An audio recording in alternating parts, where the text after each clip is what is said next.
کیا آپ کو معلوم ہے اسلام صرف عبادات کا دین نہیں بلکہ یہ پوری کائنات کے ساتھ بھلائی کا پیغام ہے۔ نبی کریم صلی اللہ علیہ وآلہ وسلم نے ماحول کی حفاظت کو ایمان کا حصہ قرار دیا۔ آپ صلی اللہ علیہ وآلہ وسلم نے فرمایا، درخت لگانا صدقہ ہے، یعنی جو درخت لوگوں، جانوروں یا پرندوں کو فائدہ پہنچائے اس کا اجر جاری رہتا ہے۔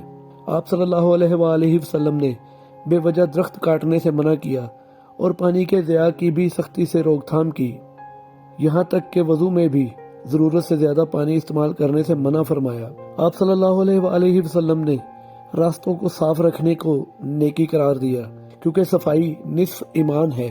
ان تعلیمات کا مقصد یہ تھا کہ مسلمان زمین کے محافظ بنے، نہ کہ اسے نقصان پہنچانے والے۔ آئیے سنت نبوی صلی اللہ علیہ وآلہ وسلم پر چلتے ہوئے ماحول کی حفاظت کو اپنی ذمہ داری بنائیں۔